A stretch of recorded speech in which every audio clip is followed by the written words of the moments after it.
Welcome to today's episode of the Simply Financial Podcast. I'm your host, Christopher Calandra, and I would like to increase your financial IQ with today's episode. So, as a financial planner here at Elliott Wealth Management Services, as we meet with clients, as we've been meeting with clients, we call them strategy reviews. We have been asserting that the economy is good. In January of this year, in July of this year, this being 2024, in our economic updates, which were part of this podcast show, we talked about how the economy has been good. Inflation, although still an issue, has really become less of an issue over time. We have a pretty strong job market. Granted, unemployment's gone from a low of 3.4% last year up to 4.1, but nonetheless, still a pretty good job market. And the U.S. economy is faring better than most economies, most countries around the world. I've also been pointing out that we avoided a recession. When inflation was running red hot, there were significant fears that we would have a nasty, deep, and perhaps long recession, and none of that materialized. So I say that because there's been a number of studies, research out there. I'm going to cite one as a prime example. In June, a company called Affirm came out with a survey that found that 3 in 5 Americans think that the U.S. is in a recession. Most of the respondents thought that the recession started back in March of 2023. So this is a bit puzzling to me. And again, there's been other surveys that have reinforced this Affirm one that I'm citing because we are not in a recession. We have not been in a recession. And lastly, it seems, in my opinion, that we're not likely to be in a recession in the near future. So a lot of Americans are out there, 3 in 5, what's that, 60%, believe that we're in a recession, and we're not. And that's noteworthy for a number of reasons I'm going to talk about in a little bit. But first, let me give you a quote. This was from a senior vice president, a person named Vishal Kapoor at Affirm, said the following: "With confidence in the U.S. economy at a low point, consumers are urgently seeking ways to feel in control of their finances." I thought that was a good quote. So let me share some thoughts about this sort of misinformation about whether we're in a recession or not. First off, my take has been for a while that the Americans are in a sour mood. Americans are in a sour mood. And that's reflected in a lot of different ways. I've talked about some of them on the show, and I've talked to clients about it. But generally speaking, Americans are in a sour mood. This survey only reinforces my view on that.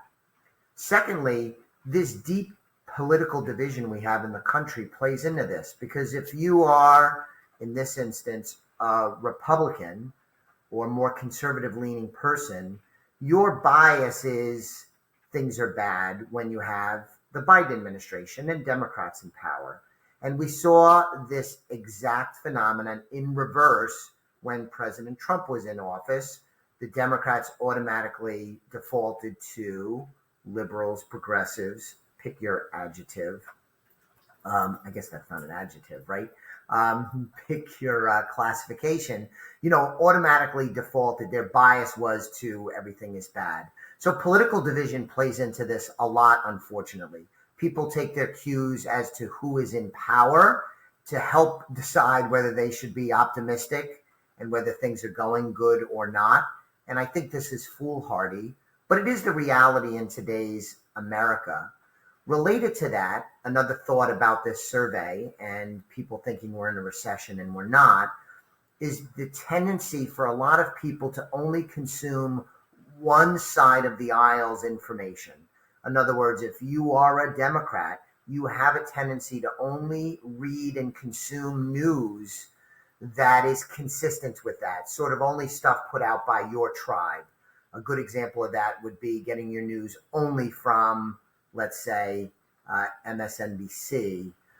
And if you're a Republican or conservative, you might do the same thing and only read on the internet stuff that reinforces what you already think.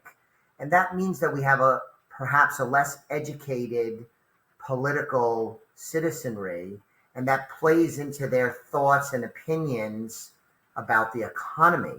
This is not very healthy, but again, the reality.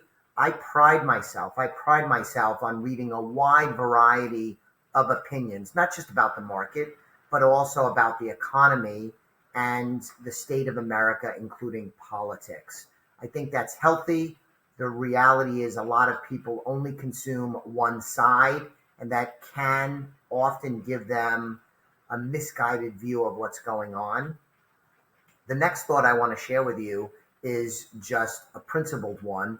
The media sucks. I know that's not a fancy word to say sucks. This is a sophisticated kind of show.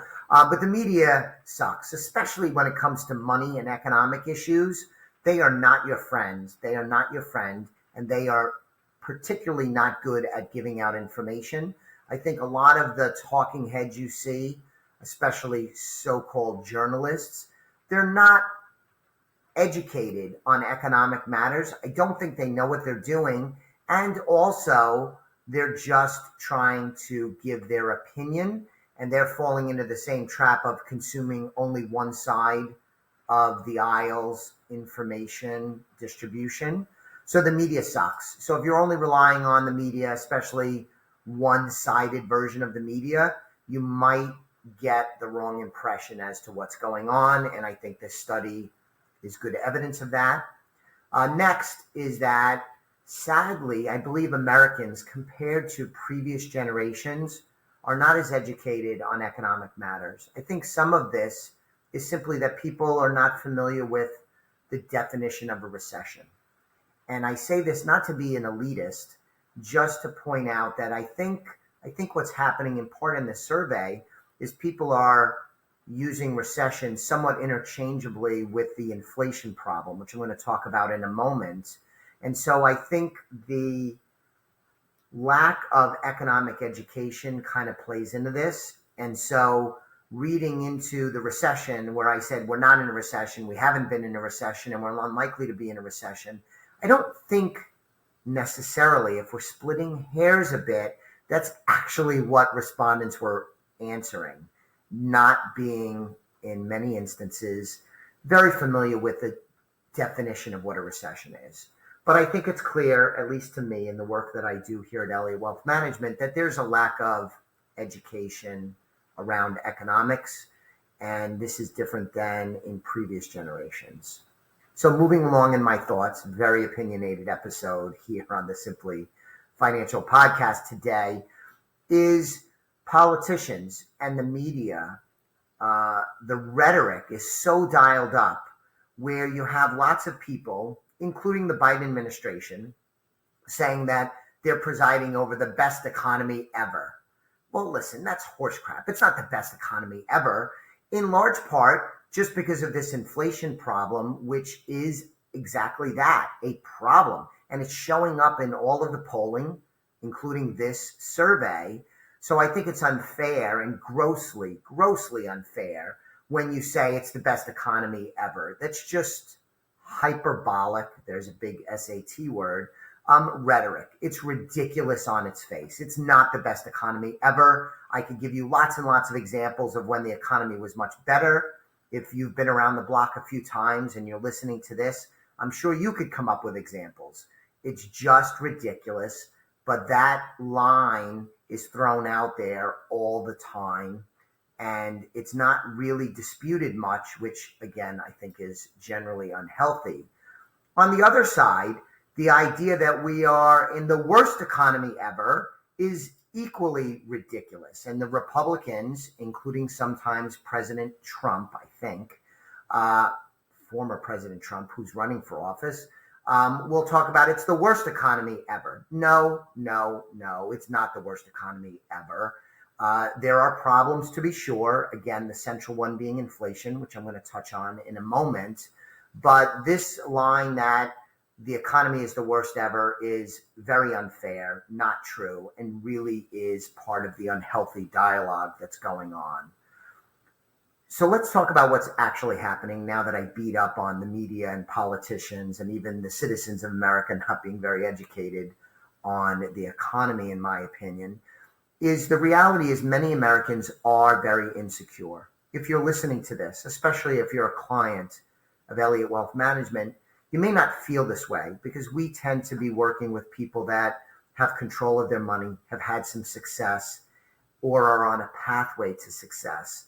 But a lot of Americans are very, very insecure. And again, you see this in this survey and lots of others where Americans are having trouble making ends meet and they're worried about their future. There's a lot of Americans that are in a bad way and they feel very insecure. And we should acknowledge that. Both parties, financial pundits, everyone should acknowledge that this is going on and it is a problem that hopefully can be worked on in the next administration.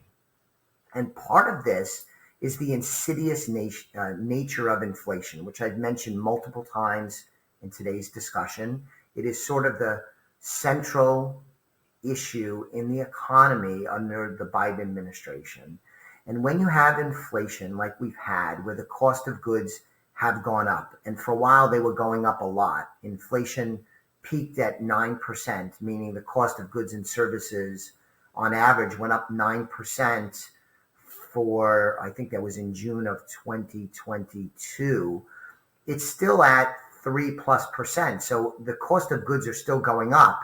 But remember that 3.5% increase that you might see at the grocery store or in your property and casualty insurance, as another example, it's the 3.5% growth on prices and costs that were already higher than they were a few years ago.